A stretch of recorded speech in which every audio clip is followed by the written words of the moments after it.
modern world was built on oil. If you're an average citizen of a developed nation, there is practically no facet of your life that is untouched by oil. This owes to the vast usefulness of petroleum as a resource. After being pumped up from the ground, it is refined, and its derivatives go on to become such products as plastics, fertilizers and pesticides, lubricants, and of course, fuel. Fuel is the best known and perhaps most important use of petroleum oil. Jet fuel, diesel fuel, kerosene, and gasoline are but a few of the petroleum-based fuels that power our world. As you can see from this chart, oil is by far humanity's most significant source of energy. But what would happen if that all went away? What if oil stopped being plentiful? What would become of our modern society and its voracious appetite for energy? We may soon find out. Oil, as you probably know, is not a renewable resource. It is produced when organisms, primarily plankton, die and are buried over millions of years beneath sediment. Their carbon-rich bodies are compressed and slowly transformed into hydrocarbons, which we then pump out of the ground and refine. There's only a limited amount of oil in the world, and since it takes millions of years to create, we are using it up much faster than it is being replenished. This means that one day in the future, there simply will not be any more oil. But how long until then?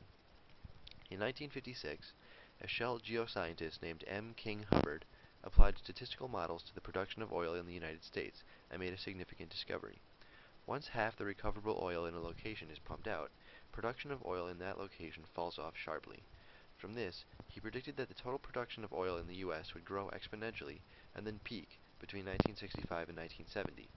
After that, he predicted, it would decline exponentially, tapering off to nothing. His projection of oil production versus time forms what's known as a logistic curve, sometimes incorrectly called a bell curve. His model was dramatically proven right in 1970, when oil production did, in fact, peak and subsequently go into irreversible decline. The same pattern of sudden peak and tapering decline has since been seen in oil-producing countries all over the world.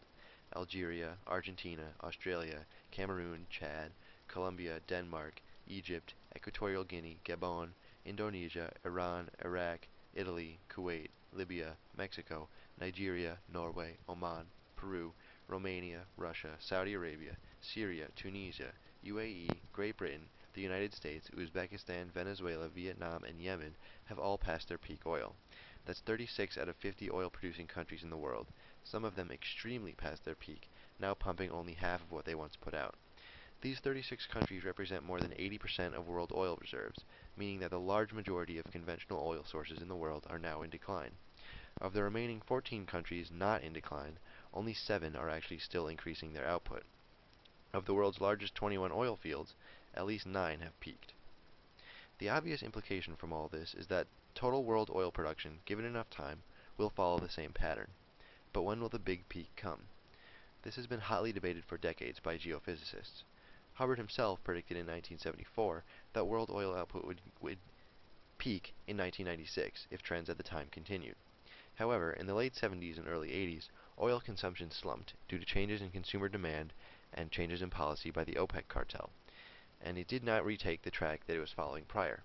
Thus, Hubbard's prediction did not come true. Obviously, predicting world oil consumption is highly complex, since it's subject to a tremendous number of factors that make it almost impossible to predict. However, we can take a look at some of the overarching trends that will affect oil consumption and production in the future. The United States is by far the world's largest consumer of oil. We use about 18 million barrels of oil every single day, roughly 20% of the entire world's consumption. Most of that is imported by huge tanker ships like this one. While the demand for oil in the U.S. is very large, it is growing rather slowly. The real danger comes from emerging markets like China, where a newly blossoming economy is causing oil use to skyrocket. China is on track to overtake the U.S. as the #1 consumer of oil within 15 years, and they're not alone in this new appetite for petroleum. Globalization is bringing billions worldwide out of poverty and into the middle class, creating a vast new market for oil. This is where most growth in oil demand will occur over the next few decades. Compare oil use in 5 developing economies to that in 5 established economies on the right.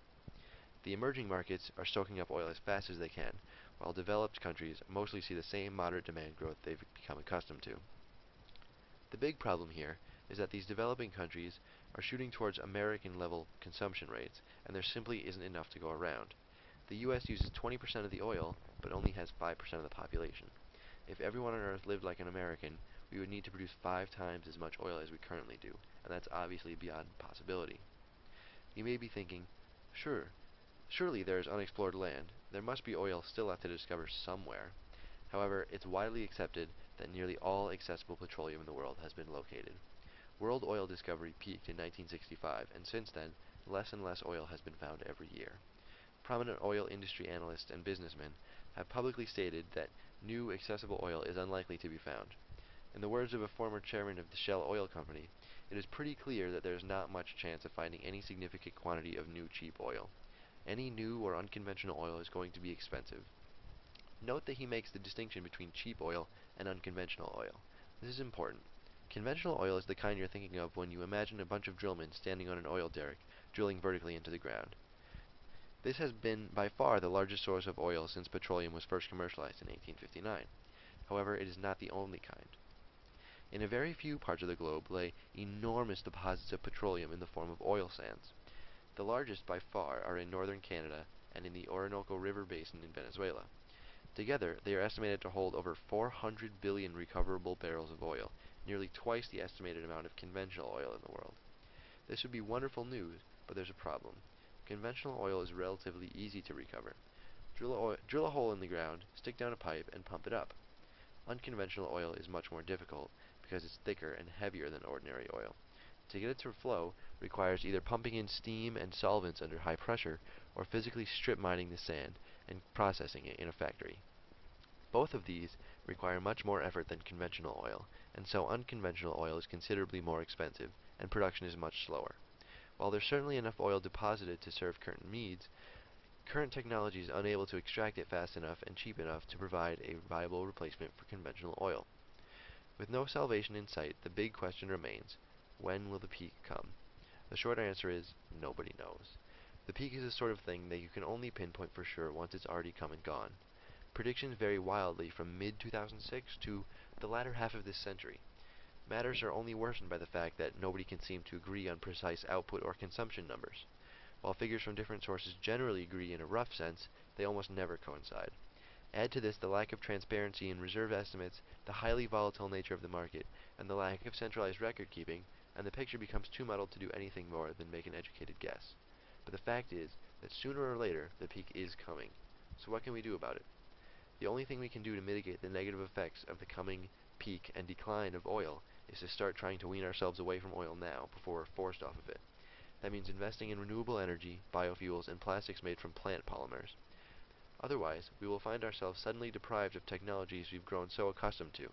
Our modern way of life could suddenly come to a screeching halt, creating an economic and agricultural disaster for humanity as a whole. Whether or not we will be able to avoid such a catastrophe, only time will tell.